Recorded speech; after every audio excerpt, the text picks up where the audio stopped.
안녕하세요. 마음 폭풍 성장으로 부의 추월 차선에 올라타라의 저자 박소영입니다.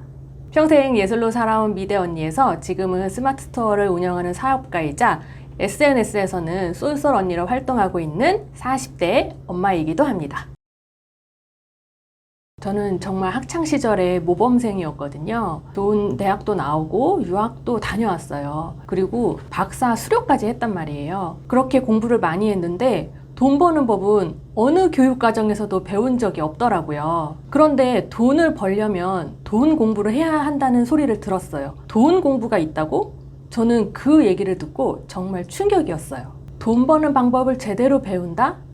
그건 사실 정답이 없다고 생각합니다. 하지만 어떻게 시작해야 되는지는 말씀드릴 수 있을 것 같아요. 그것은 바로 책인데요. 지금 이 영상을 보고 계시는 분들이라면 아마도 40 전후의 연령대이실 것 같아요. 그리고 아마도 아직 경제적 자유를 이루지 못하신 분들일 거라고 생각이 듭니다. 그렇다면 우리는 우리의 사고를 한번 깨트릴 필요가 있다고 저는 말씀드리고 싶어요. 지금까지 내가 살아온 역사가 쌓여서 지금의 내가 되어 있는 거잖아요. 그렇다면 우리는 우리의 사고를 한번 깨야 합니다. 우리가 지금까지 알고 있었던 지식, 경험, 생각, 인식 이런 것들을 한번 깰 필요가 있다는 거예요. 저는 그 시작이 책이라고 생각해요. 적은 비용으로 단시간에 정말 많은 사람들의 이야기를 들을 수 있는 건 책밖에 없는 거죠. 어디서 그렇게 큰 부자들을 만나겠어요. 그것도 전 세계의 부자들을요. 그들의 이야기를 빠르게 듣고 배울 수 있는 거는 책밖에 없다고 저는 말씀드리고 싶습니다.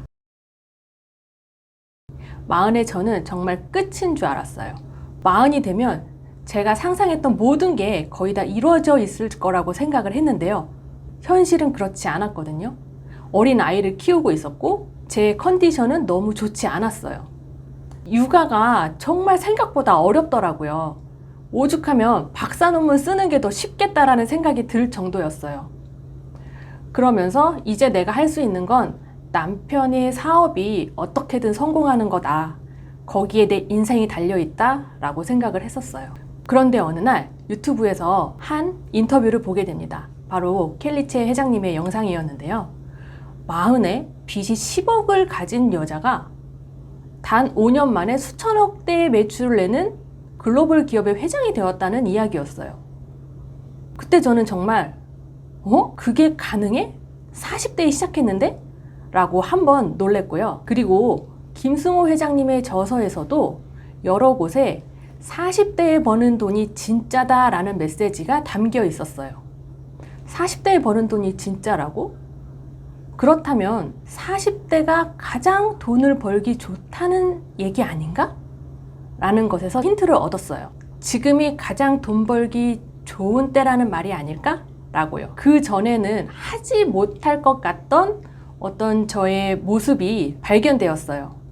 제가 엄마의 40이 되어 보니까 뻔뻔해지더라고요. 더 이상 누군가에게 인정받으려고 애쓰지 않고 눈치 보지 않게 되더라고요. 그동안은 누군가에게 인정받기 위해서 내가 원하는 것이 무엇인지도 모르고 주어진 환경에 맞춰서 살아왔던 것 같아요.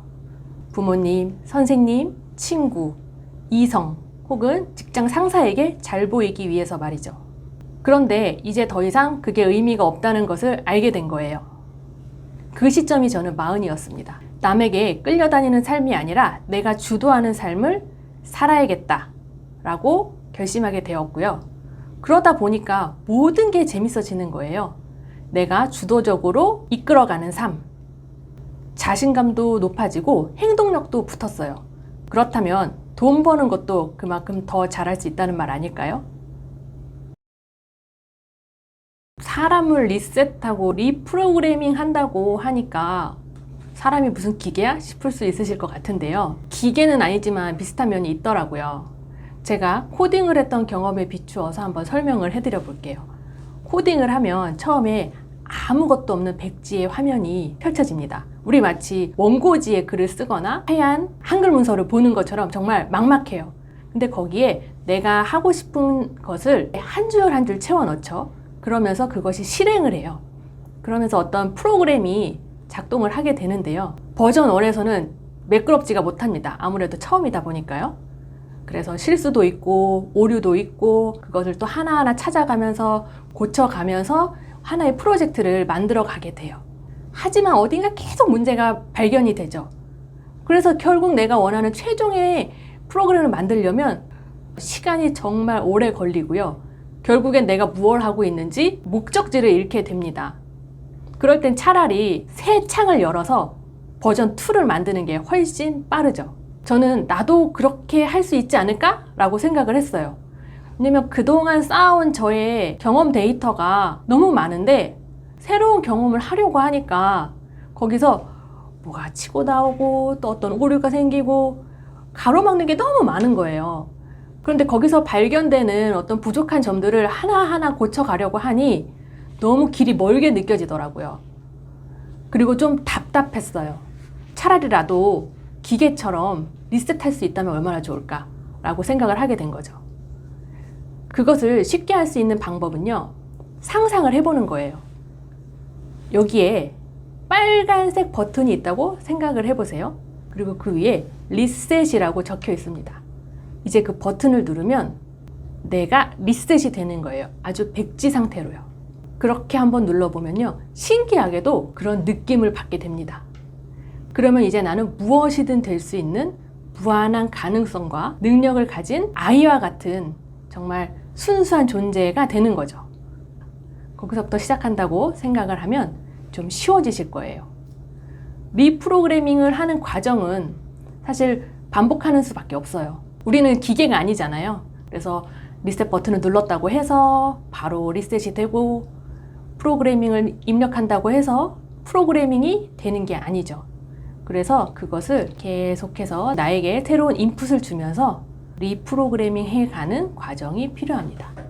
책에 보시면 자세하게 나와 있습니다.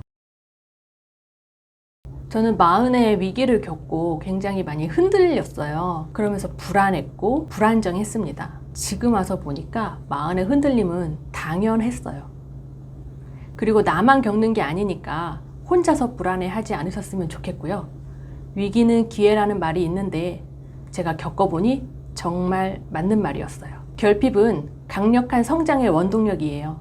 지금 어떤 어려운 상황에 계시다면 그 위기를 폭풍 성장의 기회로 삼으시면 좋을 것 같습니다.